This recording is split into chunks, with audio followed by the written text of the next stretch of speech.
Hola, en este vídeo vamos a continuar con el análisis de los géneros científicos y en este caso vamos a centrar nuestra atención en el prospecto de los medicamentos, analizando su contenido y su estructura.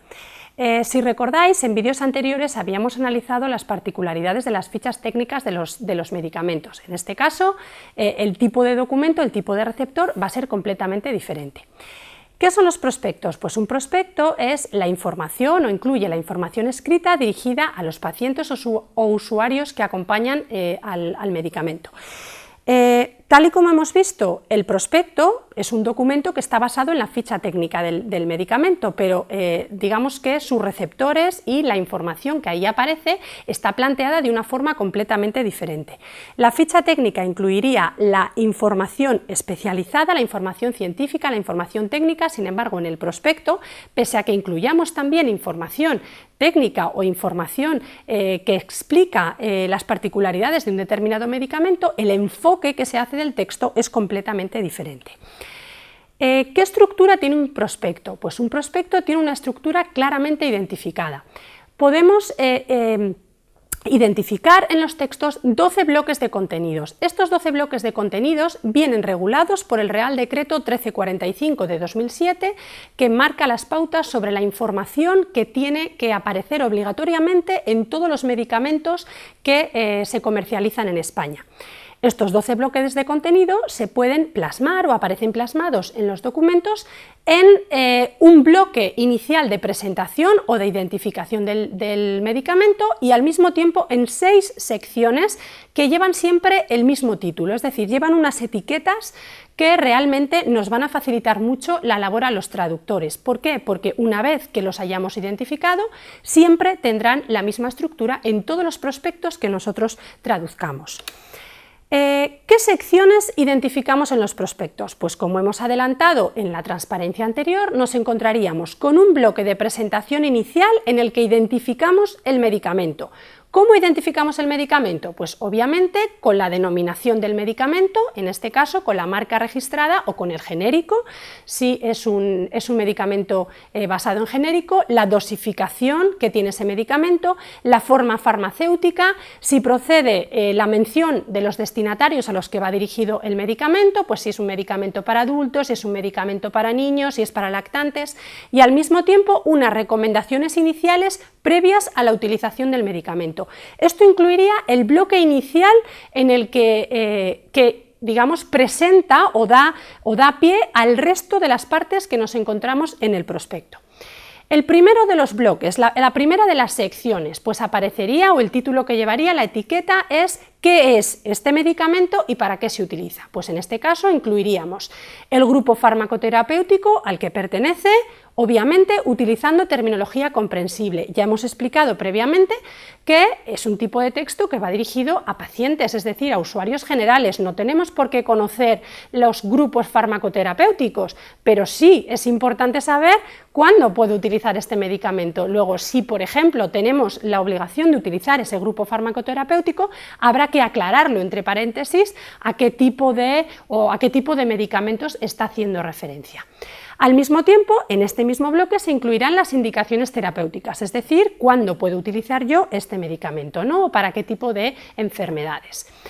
El segundo de los bloques, la segunda de las secciones, aparece titulada como antes de usar este medicamento. ¿Qué incluimos en este bloque? Pues en este bloque van a aparecer contraindicaciones del medicamento, precauciones de empleo, interacciones medicamentosas y otras, por ejemplo, pues qué nos ocurriría si mezclamos o si al mismo tiempo se interacciona este medicamento que yo estoy tomando, la administración de este medicamento, con algunas sustancias como alcohol, tabaco o incluso con algunos alimentos.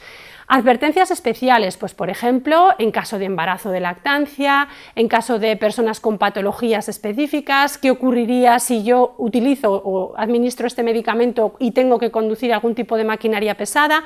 Luego, información muy útil para el paciente en relación con la propia administración del medicamento. El tercero de los bloques, la tercera de las secciones, aparece titulada como ¿cómo usar este medicamento? Pues en este bloque nos aparecería información sobre la posología, sobre la vía de administración, la frecuencia de administración y la duración del tratamiento, qué medidas se deben tomar en caso de sobredosis o cómo debo cómo debo actuar en caso de omitir la toma de una dosis o de administrarla, qué recomendaciones o recomendaciones que se deben incluir de consultar al médico o farmacéutico si yo tengo alguna duda en relación con cómo tomar este medicamento. El bloque número 4 haría referencia a los posibles efectos adversos que llevaría consigo la administración del medicamento, y el quinto haría referencia a la conservación del medicamento, es decir, qué precauciones especiales tengo yo que tener en relación con con la conservación del medicamento, y al mismo tiempo condiciones especiales, pues por ejemplo si son preparados específicos, o por ejemplo qué condiciones tiene que tener si yo he abierto el envase, o qué precauciones se deben tomar pues para eliminar el medicamento una vez que hayamos terminado con la administración del mismo.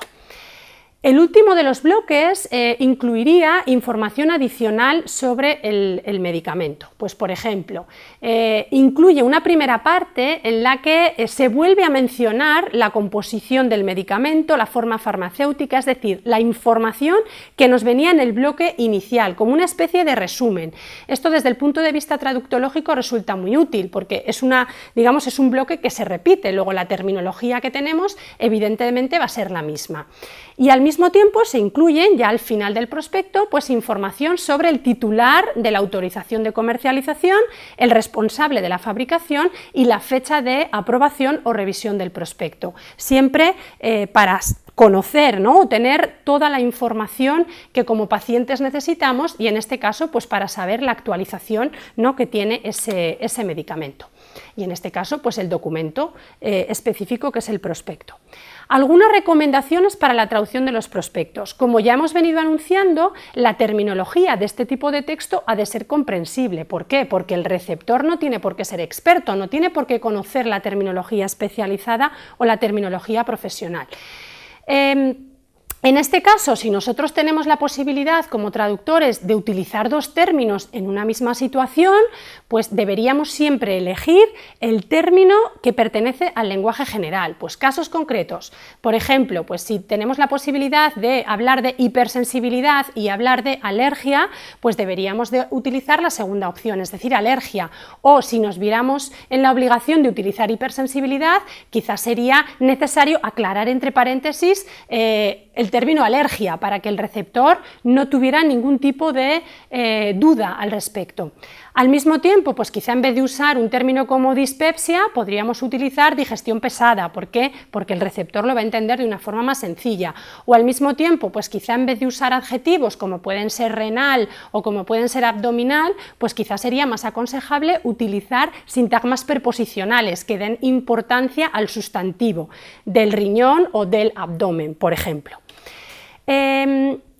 Al mismo tiempo que podemos elegir la utilización de un término o de otro, en muchos casos va a ser necesario realizar explicaciones de esos términos especializados. Pues, por ejemplo, si aparece un término como fluoxetina, quizás sea necesario aclararlo en nuestra traducción con o bien una coma o bien una estructura explicativa, o bien entre paréntesis, pues quizá habría que poner medicamento para el tratamiento de la depresión. Quizá mi paciente no sepa qué es esa sustancia, pero yo le aporto esa información para que no tenga dudas en la interpretación de la información del prospecto. O quizá aparece un término como dermatitis, pues es más fácilmente comprensible si yo quizá le aporto la información de enfermedades de la piel.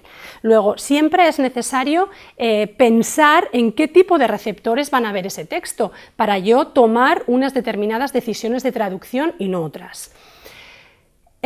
Hasta aquí hemos analizado unas ideas generales en relación con la terminología, pero obviamente estas decisiones o estas ideas irán en consonancia con otros niveles del lenguaje, ¿no? Pues, por ejemplo, en relación con la sintaxis será obvio que tengamos que utilizar una sintaxis sencilla en la composición del texto. Predominantemente aparecerá la voz activa en vez de la pasiva. ¿Por qué? Porque se aporta la información de una forma más directa. Al mismo tiempo, pues evitaremos usar siglas y usar acrónimos que no sean necesarios en el texto, y si los tenemos que utilizar, pues obviamente tendrán que llevar la explicación pertinente de a qué corresponden esas siglas o a qué corresponden esos acrónimos determinados.